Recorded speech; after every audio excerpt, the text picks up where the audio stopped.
حي على الفلاح.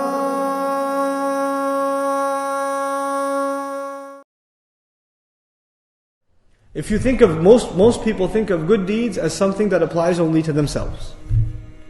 A good deed is I pray, I give charity, I do good, I don't use bad words, I don't do this or that or the other. I stay away from bad things and I try to do good things. In other words, people associate good deeds with things that they have to do themselves. But we have two kinds of deeds. Deeds that impact us and deeds that impact others. There are two kinds of deeds. When you make salah, who does it impact? You, yourself. When you give sadaqah, it impacts you, but it also impacts someone else. When you lie, it impacts you, but it also impacts someone else. Now the thing is, if you just worried about the good things that impact you, right? And you didn't take much concern that people around you are doing things, they're not fulfilling their responsibilities, and them not fulfilling their responsibilities doesn't just hurt them, who else does it hurt? Others also.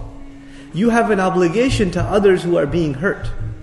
You have an obligation to speak up and stand up and say the truth. You have to do it. And this is a matter of human decency. The simplest example of this you can think of, and it really takes courage to do that. To speak up when you say somebody else might be harmed if I don't say something. Right? This is part of tawasi bil haqq. I should genuinely counsel this person, because if I don't, it will end up harming someone else.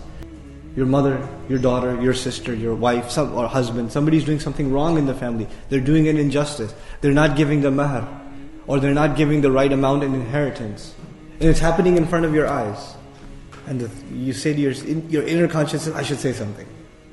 I should say this is wrong. But then you think, what are the consequences? I'm gonna get yelled at. They're gonna think I'm so, arrogant. They're gonna stop talking to me. There are lots of other consequences. So whenever you start speaking about the truth, what comes to mind? These other consequences. But Allah Azza wa Jal has relieved us or removed these fears from us, because all of our fears and our worries are removed when Allah says, إِلَّا الَّذِينَ آمَنُوا. That first part. When you have iman, what happens? Who are you afraid of now? Only Allah.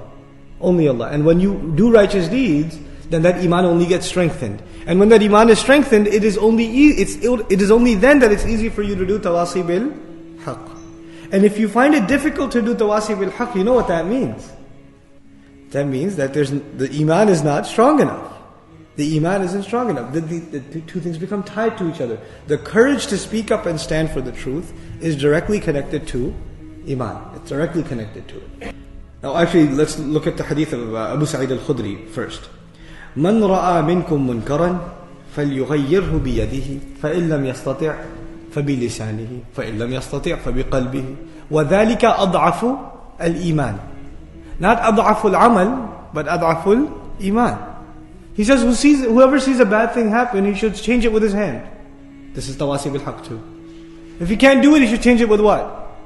He should try to change it with his tongue. He should speak up against it. If he can't even do that, he should at least feel bad about it in his heart. And that would be the weakest case of iman. Allah didn't say that would be the weakest course of, the messenger didn't say that would be the weakest course of action. It would be the weakest faith. So He connected the idea of encouraging people to stick to the truth and to do something about being truthful. He connected that directly to iman. Just like this surah does. إِلَّا الَّذِينَ آمَنُوا وَعَمِلُوا الصَّالِحَاتِ. And then immediately, وَتَوَاصَوْا بِالْحَقِّ. The three become connected. So when we talk about encouraging, sharing the truth with non-Muslims or our non-Muslim neighbors and the society at large, all of that is true. But where does it begin? It begins within our own household. And that's the hardest place to begin. But this is really the place where we have to begin this tawasi bil haqq. You have to look at the injustices and the wrongs and the violations of the basic principles of iman that may be happening in your own family, and you have to speak out against them. It is much easier for me to sit behind a table and a mic and a camera and speak about these things to strangers. Much harder to speak these things in front of family. It's much, much, much harder. It takes a lot more courage. It takes a lot more patience. Which leads me to the next point. When you do this work, it will require and necessitate patience. So Allah Azza wa Jal concludes the surah by saying, وَتَوَاصَوْا بِالصَّبْرِ. Sabr, the word sabr means several things. And in English, it's kind of unfair to translate it as patience. So first, let's comment on what the several meanings of sabr are. It certainly includes patience, but it includes perseverance. Perseverance implies when things become difficult, you still hang on. You still keep going, chugging along. This is persevering. It also implies commitment. In other words, you never get lazy, you never slack off. You remain committed, like you're committed to getting to work on time every day. Or you're committed to handing the assignment in before it's due. Commitment. It also implies constancy. In other words, your commitment doesn't fluctuate, it doesn't go up and down. It's the same. You know, Ibn Taymiyyah rahimahullah, in defining sabr, he said, it is to have the same level of obedience to Allah in ease or in difficulty. If you can have the same level of obedience to Allah, whether times are easy or they are difficult, then you have exercised the quality of as-sabr. That's what sabr is.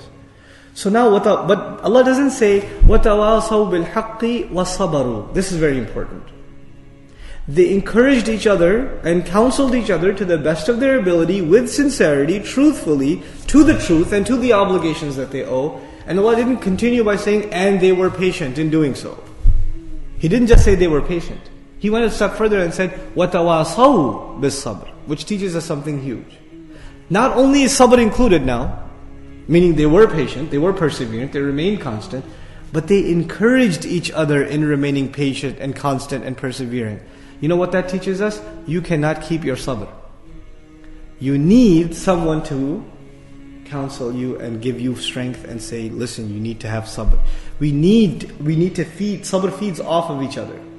You know, the strength comes from the other. Sabr, the way it's described in the most simple terms is ala al-masa'ib, meaning you have to be patient, perseverant, remain constant no matter how difficult things get. Wasbir ala ma asabak, persevere no matter what calamity falls upon you. That's one meaning. Guess who shaitan's after? The people who are trying to serve this deen. So that he will tempt them with disobedience to Allah in their private moments more than anyone else. They are more susceptible. They are more under attack. So you have to have sabr from falling into disobedience to Allah. And then you have to have sabr on the obedience to Allah, meaning obedience to Allah can become difficult. And you have to remain perseverant.